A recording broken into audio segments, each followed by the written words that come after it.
The Tennessee Titans cannot pass on Shedeur Sanders. I know, contradictory to a podcast we just did a few weeks ago where we said the Titans cannot pass on Cam Ward. It's not necessarily our viewpoint as the Justin and Justin show, but it is a viewpoint that some analysts, some Titans fans hold. So we're going to explore that theory today with our guest, Sam Phalen.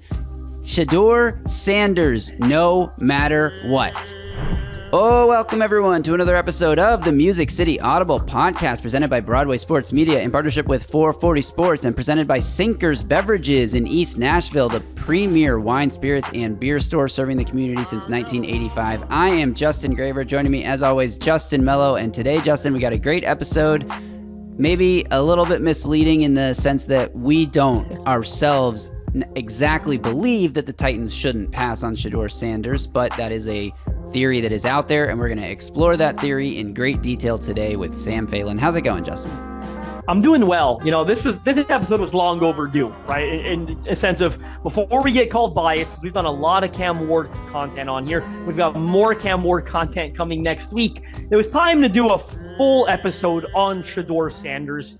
And who better to join us than Sam Phalen from AtoZ Sports, who recently tweeted Shedeur Sanders no matter what, which is why we decided to bring him on here. We love giving our listeners a peek behind the curtain. I might have mentioned it already. Initially, when we had Teron Davenport on here next week, we were planning to do a full-blown Shedeur Sanders episode because Teron also likes him. We spent a lot of time talking Shedeur Sanders with Teron, but we didn't spend the whole time. We talked about some of the other quarterback prospects, yada, yada. Today with Sam, who might be the biggest Shedeur Sanders fan in all of Titans media. I know Teron likes him. We had Stoney Keeley on here recently who also kind of likes him. But I think after talking to Sam, you'll agree, Sam likes him probably more than anyone in Titans media landscape. So this was a really good conversation. I had a lot of fun going back and forth with Sam. I tried to check him on things. He tried to check me and you on things. Like, he's a fan. I can, there aspects of his game that I like, but there are some aspects that I really dislike. So we went back and forth. Really good time with him. Finally, a full-blown 35, 40-minute episode here on Shedeur Sanders. Yeah, and it's going to be on Sam to make the case for why the Titans can't pass on him because, again, you and I aren't necessarily on that train. I will say before we get into it, I do like Shedeur Sanders as a prospect. I think he can be a solid NFL quarterback if if everything goes right for him. Exactly, a great way to say it. I see the path to Sanders being a solid NFL quarterback. Something that will come up in this conversation. Maybe I'll save it for after. Let's do it. Let's get to Sam Phalen. I think without further ado, we're very excited to welcome him back onto the podcast. Sam Phalen of AtoZ Sports Nashville. Sam, thanks for joining us today. How's it going? As we mentioned at the top, it's going to be up to you to make this case why the Titans cannot pass on Shedeur Sanders. Now, I know you are not alone in your feelings. Yeah. There are a lot of Titans fans that feel this way. There are a lot of Titans fans who disagree. So right off the bat, I think we should just jump in with maybe an overall big picture look at Shedeur Sanders as a prospect. What about him excites you so much? Well, yeah, it's funny you say that I'm not alone because I will say it feels alone. It feels very lonely, like I am deserted on the Shedeur Sanders island. And, I know a thing or two about having to make a compelling case and stand my ground when alone on an island. So that's what I plan on doing, and I will do it all the way up until draft day. This is how I felt on the Tavondre Sweat train this time last year, and feel pretty good about that. I was pumped when they took him at 38, so maybe it will come to fruition again with Shedeur Sanders. Now, Sanders as a prospect is obviously a little bit polarizing, but why is he polarizing is a really fun question that I like to ask, because I would make the argument, I think you guys would probably both agree, I think some of the judgment placed upon Shedeur Sanders is biased judgment relative to a disdain for his father. If his last name was not Sanders, what would the vibe be around this prospect and this player? And I think people in general just have a little bit of a misconception about the type of player that Sanders is. Because his father was such a freak athlete and all this stuff, like I think people expect Shedeur Sanders to be this uber athletic quarterback that does all of these off-script plays and has all of these physical tools. And we know that that's not what he is, but what Yeah. does he have? And I think the initial argument, if you want to talk Shedeur Sanders, is I think he has the intangibles that I think Brian Callahan is looking for in his next quarterback is, the high end ceiling. Don't hear me saying that this is who he's going to be, but I do think there are similarities to a guy like Joe Burrow in Shedeur Sanders' game. Guys like Jared Goff, more recently, maybe CJ Stroud as like a prospect. He's not the most athletic. He doesn't use his legs to run, but he does enough to maneuver the pocket and stay alive and extend plays. And it's really all about accuracy, throw timing, post-snap recognition, and just operating the offense with a very cool, calm, collected demeanor, which is the things that I think we saw from him at Colorado. Yeah, no doubt. Yeah, I'm gonna jump in, Graver, and say I think you were waiting for me to jump in anyway, but I'm gonna say it's funny. Like I agree a lot with Sam with what he said. Like first off, the first thing I want to address is the Dion stuff, right? Like, wait, before you jump into that, Justin, on that note, because Sam, you said that people would expect him to be a super athlete because of his last name. I also have seen this argument out there, and Justin, you can respond to this first since you were midpoint and I cut you off. There are a lot of people who say if his last name was Smith instead of Sanders, he wouldn't even be talked about as in the first round conversation, and that he's being pumped up because of the legacy of his father playing so well and for so many years in the NFL.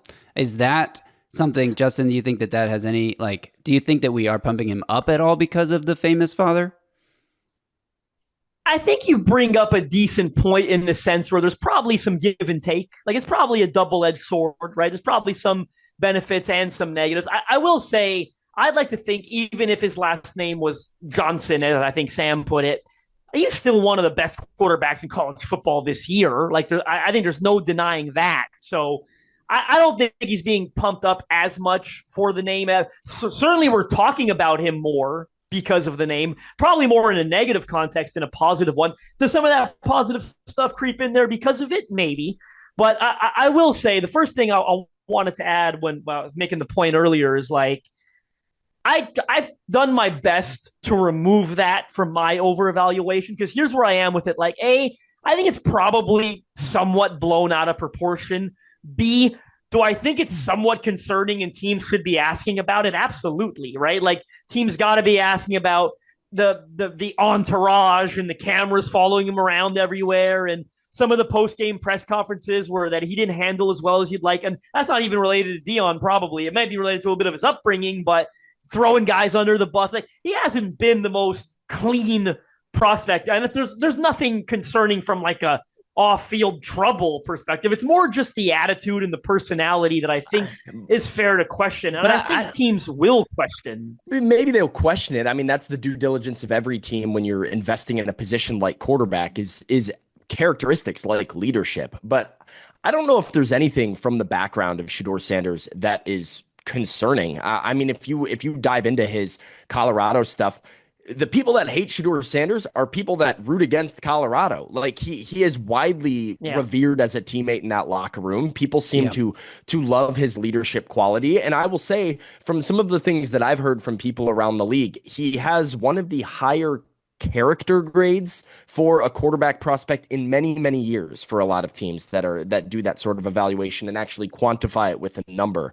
So I think people are impressed by the person. I think Cam Ward has his own qualities that are attractive in that regard. Like we've heard all about the way that he sort of shifted the culture in Miami. And I think they both have those qualities, but perhaps it is relative to the fact that people don't like his dad, like I said, or just the flashiness and showiness of what Colorado football has been over the last few years that has created some enemies of Shedeur Sanders. But I like to look within the locker room and within the circles that he's actually in.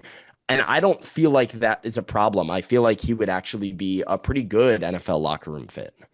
I agree. And we heard some rumors or reports or somebody talking about how They like the fact that with the NIL stuff and the high profile nature of his dad and the school of Colorado, that he's more prepared to come in and be a professional athlete as opposed to a guy playing football while being a student athlete, and, handle his finances and handle the spotlight. And there's no doubt that those are positive, like, background aspects to him as a prospect. And I would say that the bad teammate, throwing guys under the bus and character, all that stuff, I think that kind of stuff is getting way overblown because of his dad and because people got really tired of Colorado, because not this past season, but the year before, they came out and everyone was super excited to watch Colorado every week. And then the team sort of fell off a cliff. The defense was horrible. And that has sort of altered the perception of what Shedeur Sanders is as a prospect. Got a lot better, though. Yeah,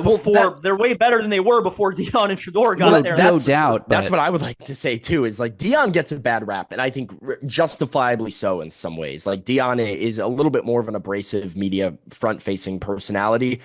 A lot of people had issues with the way that he handled the Colorado program and just like took dudes off scholarship and said, you can't play here, see ya, and kicked him off the team. And they're winning though. And he was kind of right. Like I've talked to some people that have spent a lot of time with Deion Sanders, covered him in multiple areas where he's been coaching at both Jackson State, some at Colorado. I've talked to him when he was a player and an ex-athlete. And the idea is generally, yeah, you're not going to like the guy, but you need to know that he's successful at what he does, and he's correct most of the time.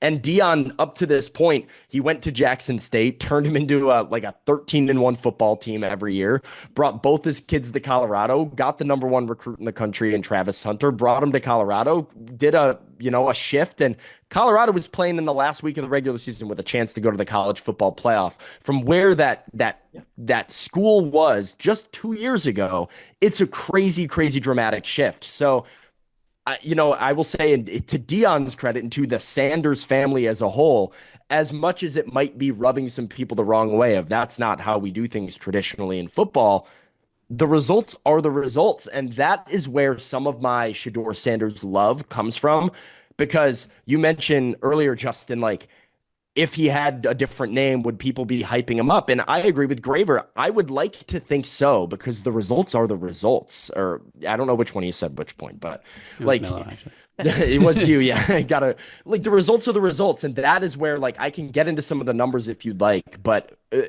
the prospect is attractive for reasons outside of his last name and his winning acumen. Yeah, maybe this is just a chance for me to take a victory lap on Canada beating the U.S. in that hockey game the other night. But it's like, it's funny. It's like it's when you're watching. It's like, I think he's one of those guys you probably love if you've got him on your team, and you hate him if you don't. Right? Like, I'm watching that Canada-U.S. game, and I freaking hate Sam Bennett on Canada, right? Like, the Leafs play the Florida in the playoffs all the time, and I'm like, this friggin' piece of shit. He's such like a little shit disturber. And he's on Canada the other night, and I'm like, hit him, get under his skin, right? Yeah. Like, it's one of those things. I think that's how all the Americans feel about Kachuk right now. It's like he's been like public enemy number one. He fights a guy like 3 seconds into the game, and you're like, you know what? This guy's all right. I like this guy. It's the same thing. And he plays for Ottawa, right? Like, he plays on a Canadian team, Brady Kachuk does. So it's like, exactly. That's kind of what I was thinking. But Graver, you were about to shift the conversation where I do want to shift it, because for me, and this is where I'm excited to have most excited to have this conversation with Sam. I think, like, I'll be honest with you, I think I've done a pretty good job removing all the off-field, whether it exists or doesn't, nonsense out of the evaluation. Because to be honest with you, I don't care that much about it. Like, it's not like this guy, as we said, got into a car crash, killed someone, was drunk. Like, there's nothing friggin' overwhelming in his off-field evaluation that makes you concerned. It's opinions, and a lot of it has to do with the last name. I'd like to think I've removed a lot of that from my evaluation because I don't really care about it that much. When I watch the player, where I have a hard time getting on board, to me, I mean, number one, we'll talk about the sacks and the pressure to sack rate and all that. That's definitely a problem. But what concerns me more, and I think the general consensus agrees, and I'm curious to hear what you have to say, Sam, is I see some physical shortcomings that I think are going to be magnified at the next level. Like, when I think the arm is okay. It's not, I think most people see that it's not great. I don't care about being able to throw it 70 yards out. You only make so many of those throws. I'm talking velocity, the ability to fit a tight window into a throw into a tight window with the required velocity and the size, right? He does not have terrific size for the position. When I pair those two things together, I think there's things that he's getting away with at the college level because he's playing at the college level that are going to be exasperated at the NFL level, and they're going to be a lot more concerning, and he's not going to get away with some of the shortcomings with the arm. Again, because I don't think we're really seeing it pay off on tape, the negative payoff. I think it's hard to really kind of to rectify. But I think there are some shortcomings there that really concern me about him being a high level quarterback. Yeah, I think without a doubt, he's not the most physically gifted quarterback prospect. And in general, I have sort of become a little bit jaded by the NFL draft evaluation process of how we view quarterback play and what we view as exceptional quarterback prospects. I think Patrick Mahomes and Josh Allen and Lamar Jackson have spoiled us as general evaluators. And we look at a prospect and we say, who is the closest to Patrick Mahomes? And that is the guy that all of a sudden we start to value. The guy who's exciting, the guy with all the physical gifts, the guy who can do the wow plays. And then we see a guy like Anthony Richardson or Will Levis come in who have this wow ability, this physical ability, Zach Wilson's ability to throw off platform and do all of these crazy things. And it doesn't really translate because, you're chasing a unicorn. We all admit that Patrick Mahomes is this generational talent. Well, I hate that word because it quite literally means there won't be another one in the generation. So why are we trying to replicate it, 5 years or 6 years, whatever, after he's been drafted already with some of these picks that are made? So Cam Ward, to me, has all of these tools, right? And Shedeur Sanders lacks that. But what I think we've started to see a new wave of in the National Football League is the ability to win with quarterbacks that maybe are not the most physically gifted. We talk about upside. I am not a believer that tools equal upside. Tools partner with upside very well and can raise your ceiling to a new level. But I think your upside as a quarterback is really between your ears. How do you play within a system? Because we know system is so much of a quarterback's success. And whether you put Brock Purdy in New England or Brock Purdy in San Francisco changes the narrative about who Brock Purdy as a quarterback is. And that doesn't mean that he's bad by any means. It just means that he's got it between the ears, but he has to be within a system. Yeah. So I think that is my first foundation. So what are the negatives of Shedeur Sanders? He's 6'1", which is fine. He probably needs to gain like 10 pounds. Honestly, he's like 195 right now. But like if he gains 10 pounds, he's the same height and weight as Baker Mayfield. He's right around where Geno Smith is at. I don't think it's not playable. The same way that the arm strength doesn't wow you, but most people would say it's about league average. It's playable. Are those things that are knocks against him? Yeah, but I think they're less concerning to me because I think he's got all of the other attributes that you look for that will help him, in my opinion, get the ball out quickly. I know he didn't do that necessarily at college. I think he can in the NFL level, and I think things like accuracy and post-read recognition will help that translate. So what are those those other attributes that he does so well? I think we need to dive into those and let's get specific here because obviously you look at all the charts about, the most accurate passers of the last multiple drafts, and he's at the top of these lists. And is the accuracy thing, is that such a razor that it sort of negates some of these other limitations we've been talking about? For me, it is because I think he sees it. I think he has it between the ears to see it. I think he's got that really calm nervous system that Brian Callahan recently talked about as being a distinguishing factor between some of these quarterbacks.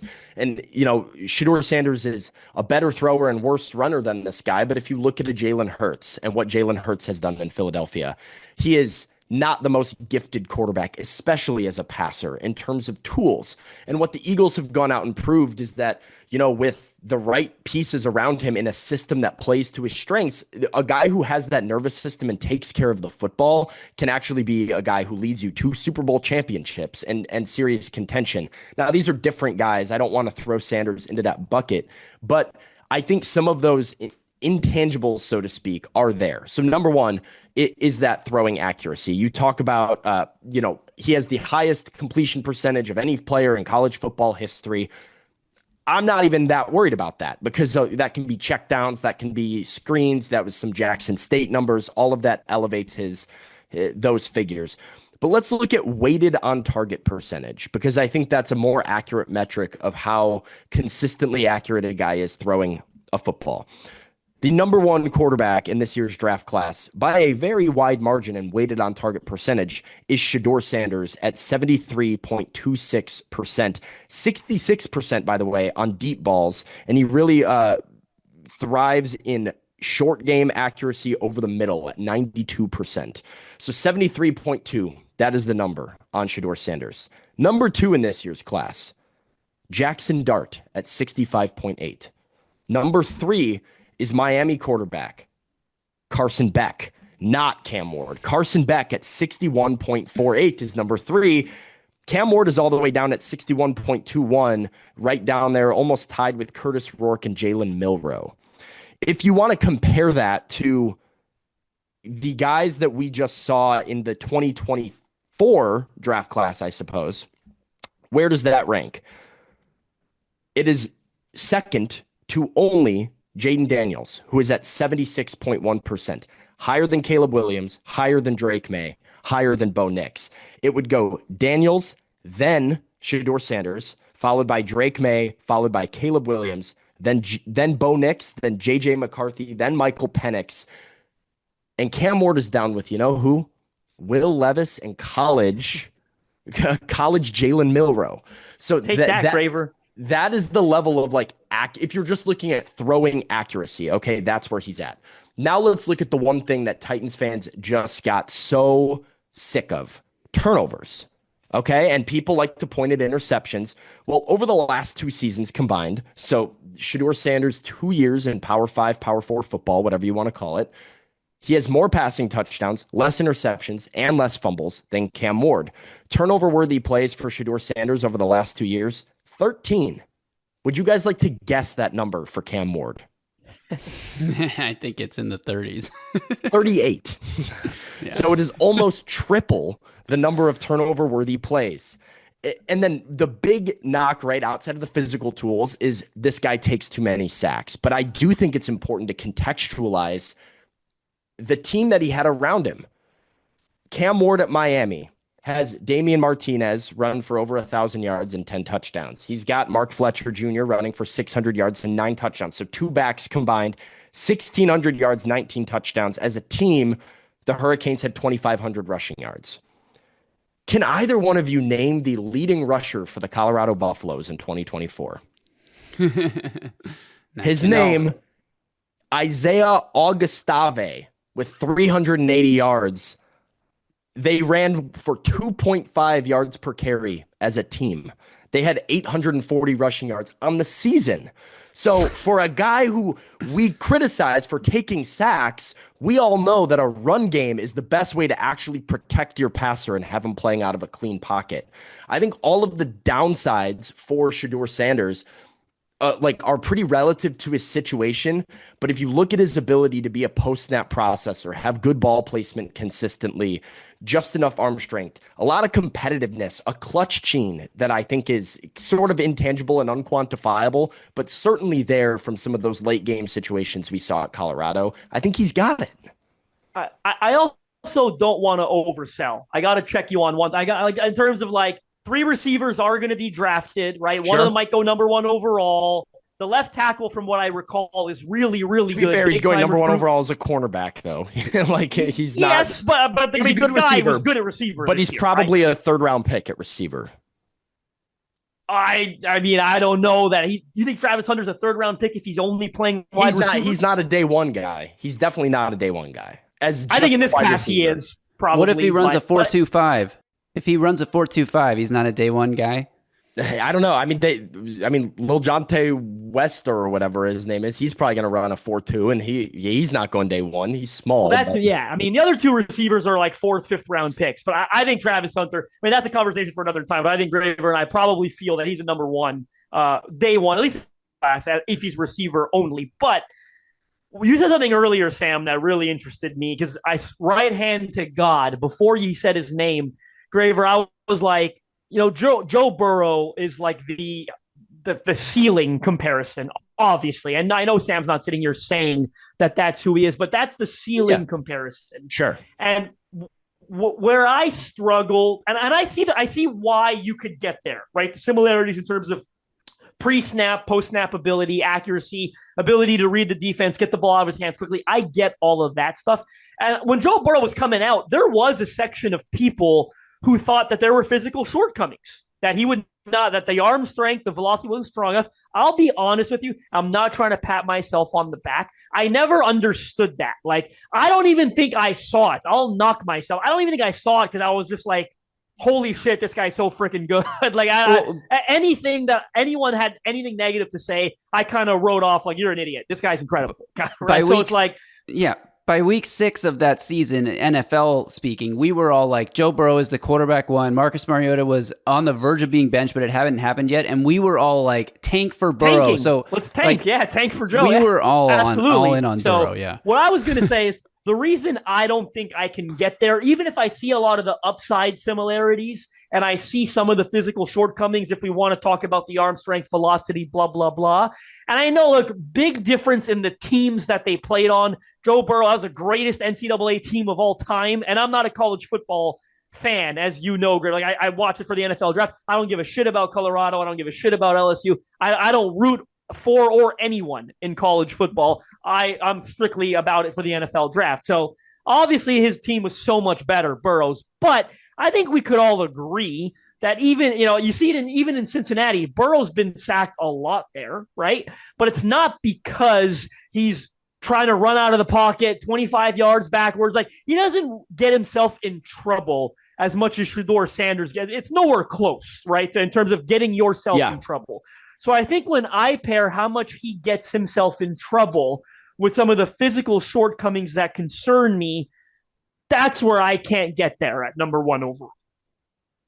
I think if there is an argument to be made against Shedeur Sanders, it is that gets himself in trouble type of thing. I think I'm more inclined to attribute it to the fact that there was not a run game there. There was a really bad offensive line there. It was not a situation for a quarterback to be comfortable in the pocket whatsoever. And I think he did make lemonade out of that situation in a few times. And I also, you brought up earlier the pressure to sack rate as one of the things. If we just go down the list, using PFF here, big time throw percentage, turnover worthy percentage, adjusted completion percentage, pressure to sack rate, PFF clean pocket grade, and under pressure grades. Okay, these are the grades for those following things for Shedeur Sanders. Out of 56 draft eligible QBs, 14, 3, 3, 19, 3, 8. Okay. What was the pressure to sack rate? Sorry, like what place is the pressure? 19th out of 56. Not good. It's not Cam good. Ward is 21st. Cam Ward is 21st with a higher pressure to sack rate. Those are career numbers, right? Not last season. Those are 2024 PFF grades and stats. Cam Ward, higher pressure to sack rate at 15.8%. I'm with you, Graver. I'm taking it with a grain of salt because I so rarely felt like, PFF's numbers, right? Taking with a grain of salt. I so rarely did I find Cam Ward got himself in. He gets himself in trouble with the turnover-worthy throws, no doubt about it.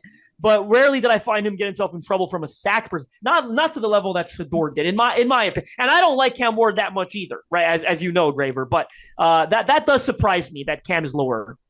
I don't know if that's right. I'm pretty sure Cam had a 16% pressure to sack rate last season, and Shedeur had a 19 or 20%. I'm looking at the rankings from PFF that they're listed on the draft profiles. It's 21st for Ward and 19th for Sanders. If you look at the career numbers, Cam Ward's pressure to sack ratio, especially when he was at Incarnate Word and even at Wazoo, was much worse than it was in his season at Miami. Got to account the Incarnate Word stuff, though. You have to account the Incarnate Word stuff. And I'm throwing all that stuff. I'm throwing Jackson State, Incarnate Word, and Washington State out the window. I want Miami to Colorado this year, right? Like that. That's a comparison that I think anyone should care about, right? I think Sam agrees. Yeah, right? who was Jaden Daniels was literally like booed out of his own locker room at Arizona State. They cheered when he left the team because he was not a good quarterback for the Sun Devils. But he kind of fixed all of those problems, became a guy at LSU, and you should have been grading the prospect that Jaden Daniels was at LSU, not the guy he was at Arizona State. So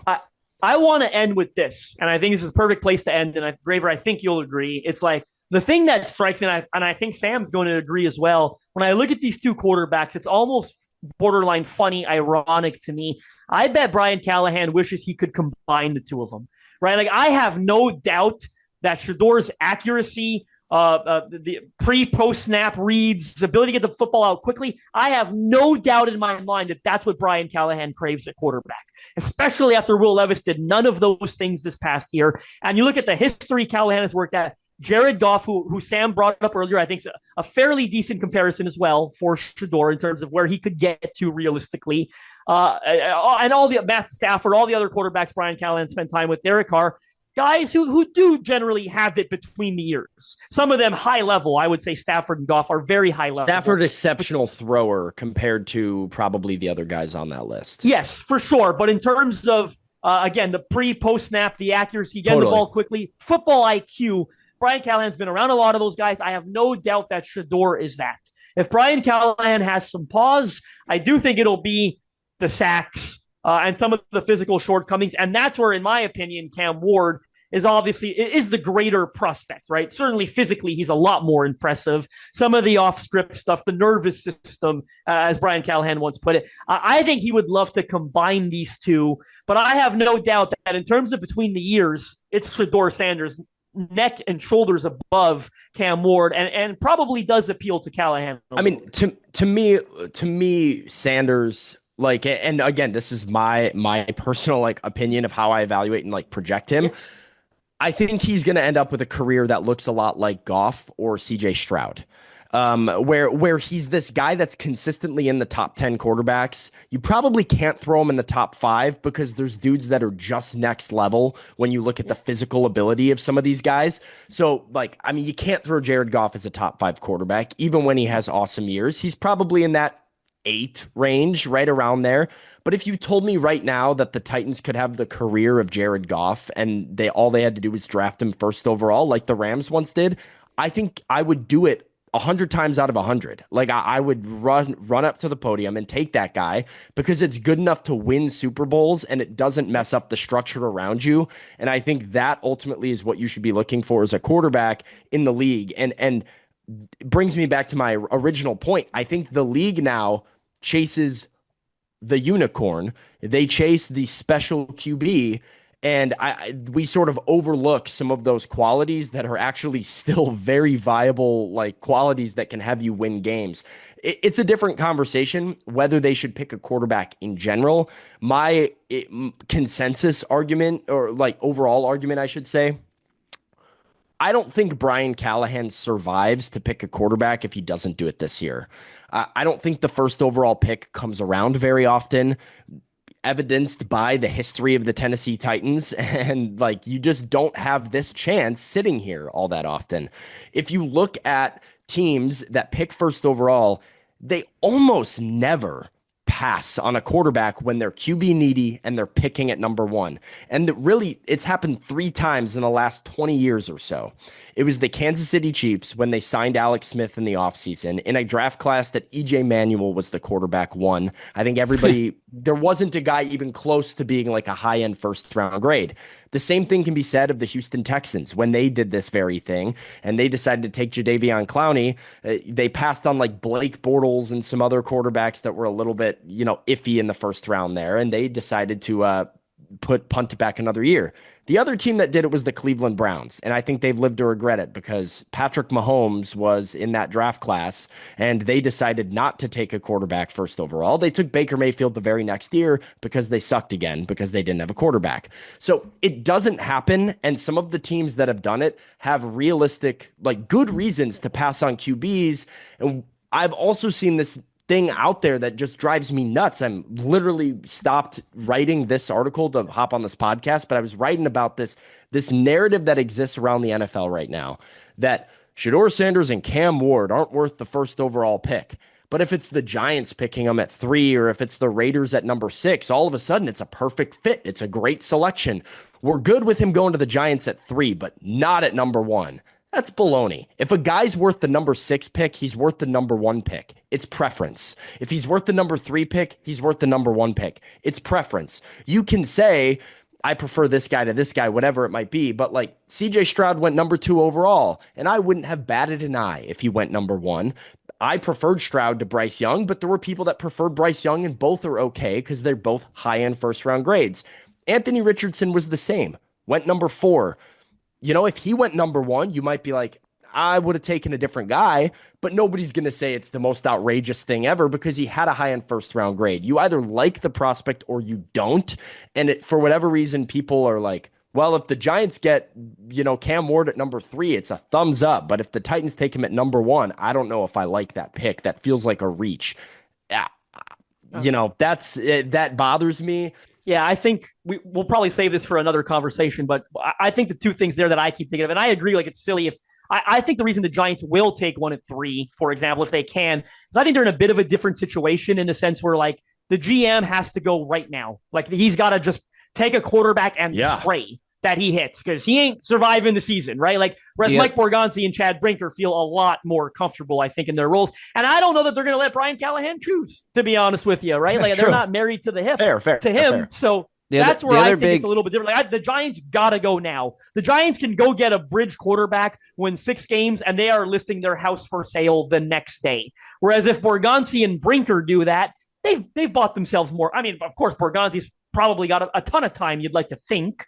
And Brinker seems to be pretty isolated to the sense where if they go get a bridge quarterback and win 6 games, people are going to say, well, they survived the season. They showed improvement. Now let's see if they can go get a real guy, right? Whereas the Giants, it's like, I got to go get a rookie right now because I've been here for 6 years already and I paid Daniel Jones, right? Like they've run out of rope. So that's where my difference is. But I agree, like if you think Cam Ward is good enough or Shedeur's good enough to go number 3, then they're good enough to go number 1. They play the most important position in sports. I just think those other teams are going to be more desperate than the Titans are based on the timeline that they're at. But Graver, I don't know if you've got anything else, but this has been outstanding.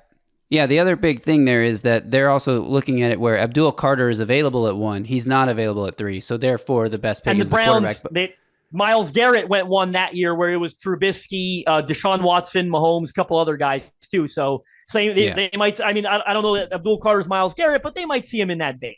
Yeah. Yeah. And I agree. So, but I do think if you're the Titans, take the damn quarterback, whether it's Cam or Shedeur. Sam, thank you so much for giving us the Shedeur Sanders side of it.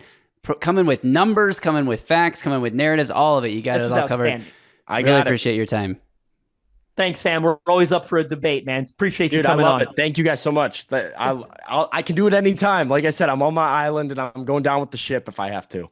We'll bring you back soon. Okay, love it. All right, see you guys. All right, thanks again to Sam there, giving us the Shedeur Sanders no matter what side of the argument here as we talk repeatedly and continuously, and will continue to do so, about the number 1 overall pick and the options for the Titans with that pick. Now, one thing I'll say here, something I teased right before the interview that I want to push back on a point Sam made, is that he thinks Sanders can be in that top 10 range, but because he's not one of those superhero guys, he doesn't see him being in the top 5 quarterback range. And I agree with that. I think, if everything goes absolutely right, he could be a top 10 quarterback in this league on the fringe of that level. I don't know if he'll get that far. We say that about prospects every year and they don't make it. The thing to me that makes the difference between Cam Ward and Shedeur Sanders is that I believe Cam Ward could get into that top 5 category. Like, I think the thing that he does so well the superhuman trait he has, the ability to extend plays and improvise out of structure, is something that could make him a potential top 5 quarterback in the NFL. Now, everything else has to go right. I'm not sitting here saying Cam Ward's a future Hall of Famer. You got to draft him. He's going to be a top 5 quarterback. I'm saying you have the potential to get there that you don't have with Shedeur Sanders. And when you're spending the number 1 overall pick on a prospect, I'd prefer to spend it on someone that I see the path to top 5 status versus someone I only see the path to top 10, even if I think the bottom could fall out more, like there's a bigger chance that the bottom falls out. Because if that happens, you swing again in a couple years, and yeah, that means the coaching staff is gone, but I'm just a fan. I don't give a shit if the coaching staff is gone. Obviously, Brian Callahan gives a shit, and that might influence the way that this decision goes if he has, a lot of say in how it goes, but that's just my pushback on the top 10 versus top 5 point. I am going to agree with Sam in one area, because even though you acknowledged it, I don't think we always acknowledge it enough to the degree that it deserves. Like, can he get there? Yes. As you know, so could have Will Levis, so could have Malik Willis, so could Anthony Richardson, so could Zach Wilson, right? Like, if he's one of those guys, that is really, really bad. Let's save that conversation to Anthony Richardson and Zach Wilson, because the league saw them as top 5 picks. Malik Willis fell to the 3rd round. Will Levis fell to the 2nd round. Like, the league didn't necessarily see the same upside. Removing those guys from those examples does nothing to weaken my argument, because Zach Wilson is so bad and Anthony Richardson has been so bad that if it falls out, that's what it looks like. That's a big problem, right? Whereas if Shedeur, for example, you're a big fan of swinging again. I don't get it. Like, if they miss on this pick, it's going to be disastrous if it's quarterback. Like, it's not. That's where I disagree with you. Like, just swing again. Yeah, sure. It's like the Chicago Cubs said that for 65 years before they won a World Series. Those 65 years sucked, right? Like, missing sucks.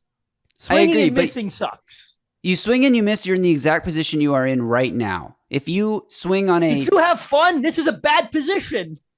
Well, it's kind of fun right now. It's fun in February when we're talking about having the number 1 pick and potential exciting quarterback options. Like, this part is fun. Yeah, September through December, that sucked. But right now it's fun. And my point is, like, if you do take Shedeur Sanders and he just becomes a top 20 quarterback, then you're kind of stuck there, because you're always hoping that he shows a little bit more improvement, and you're always hoping that you can just keep building the roster around him. And before you know it, you're giving him a 50, maybe by then a $75 million a year contract to be your quarterback if the cap jumps the way we think it's going to.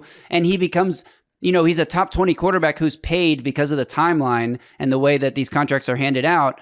He's paid like a top 8 quarterback in the league when he's not close to that. And then you get stuck in quarterback purgatory. And maybe this is like a dumb thing to be concerned about, is like your quarterback being good, but not good enough. But if it's up to me, I want to swing for the fences. I'm not trying to hit a double. I'm trying to hit a grand slam. And I think I might strike out swinging for the grand slam with Cam Ward, but Cam Ward has a much better grand slam chance. Anyway, we're getting off topic because this podcast is not called Why Cam Ward Should Be the Pick Over Shedeur Sanders. It's called Why the Titans Cannot Pass on Shedeur Sanders. So let's finish this up by saying that there are a lot of good, valid points that Sam made. And if it was up to me, it wouldn't be the pick. But I also, as a fanalist, I wouldn't be upset if they go with Shedeur Sanders, because I can see the path to top 10 quarterback play. We just saw Jalen Hurts win a Super Bowl because he had a super team built around him. The Titans will have to go ahead and build a super team as well. But there is a path. Brock Purdy went to a Super Bowl. Jared Goff went to a Super Bowl in LA. Like, these types of quarterbacks, if the team around them is good enough, can get you there because they don't make mistakes. They keep you on schedule and they keep the offense moving. And I think that's the kind of quarterback Shedeur Sanders can be.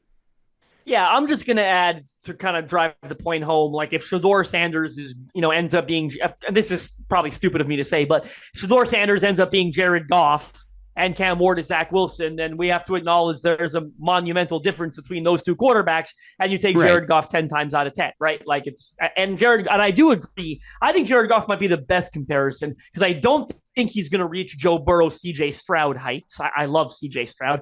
I think if he hits well, he's probably Jared Goff. And there's nothing wrong with that. He's been to a Super Bowl with the Rams. He's been in contention with the Lions now for multiple years. One point we have to acknowledge about if he's, not good enough that you got to build a super team around him, let's add the fact in that if you're drafting a quarterback number one, it somewhat limits your chances of building that super team around him, right? Because part of the reason, if the Titans end up with a super team in a couple of years, it's probably because they took Abdul Carter number one and he hit, or Travis Hunt. You know what I mean?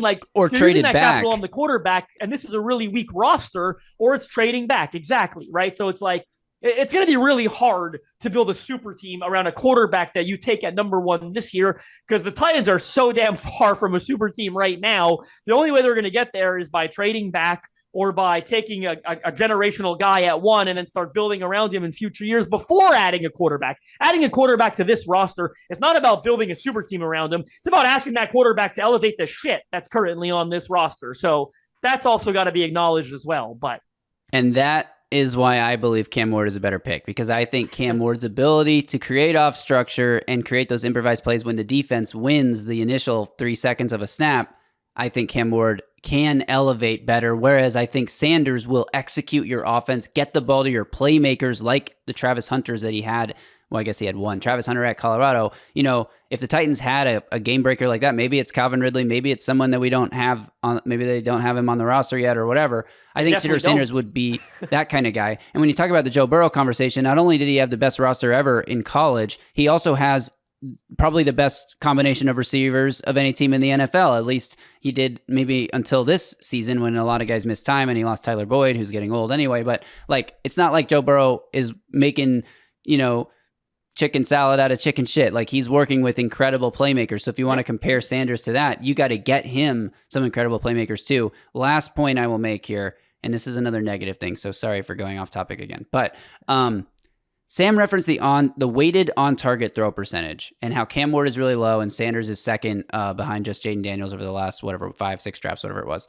And I get that. And I get that it is important for a quarterback to be accurate. I also think there is a point of diminishing returns where as long as your quarterback is accurate enough to not throw the offense out of rhythm, that's good enough. And I also would like to question the stat as a whole. And this is not just because I'm being biased towards Cam Ward. I watched a lot of Cam Ward's tape.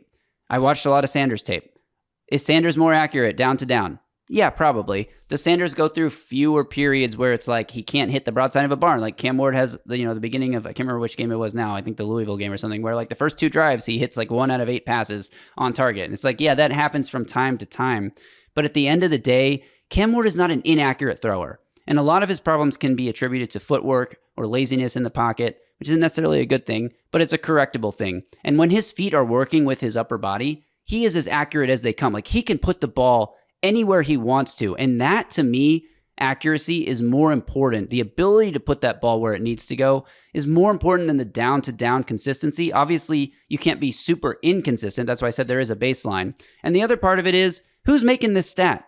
One person's watching this tape and assigning a grade to each throw as either on target or off target. There's no wiggle room. There's no gray area. There's no slightly off target, but he was also under heavy pressure, or he missed this pass, but he was throwing on the run. There's no context applied to any of it. And you also don't know, was the receiver 1 yard further downfield than the pass route, than the concept called for him to be. And so the throw looks short, but really it was the receiver who ran the wrong route. And that will happen sometimes for both guys or for every guy that's evaluated. But without knowing exactly where the receiver is supposed to be, exactly what the concept of the play is, without adding the context of whether it's very off target or slightly off target, and how does he judge, if the receiver has to jump to make the catch, does that count as on target, off?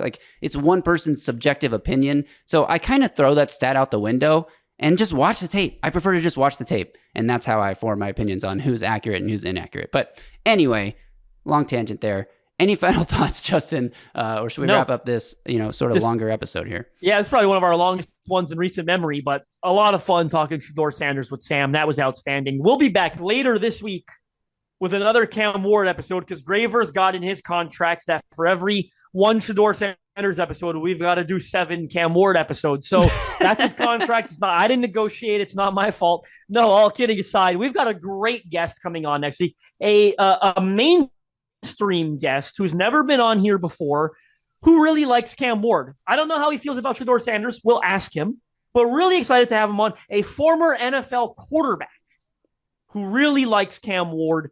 And we're going to find out what he thinks about Shedeur Sanders. I don't know. Really excited for him to be making his Music City Audible debut. Yes. Usually we like to not tease those just in case they end up not happening, but Justin just went for it there. You're and if they don't, then you guys will understand that we didn't cancel. He did, and we'll have another great episode for you regardless. Absolutely. So make sure you are subscribed to the Music City Audible podcast so you don't miss that episode. Give this video a thumbs up, like, and drop a comment below. Who do you think the mystery guest is? Former NFL quarterback. Guess who you think the guest is going to be? Do you agree with Sam Phalen that the Titans cannot pass on Shedeur Sanders no matter what? Let us know in the comments below. And if your team trade back, get out of here, man. All right, that'll do it. We'll see y'all later this week. Until then, y'all stay safe out there. And which one is it? Which one is Mike Morganzi? I forgot. Which one's he hitting? And tighten up.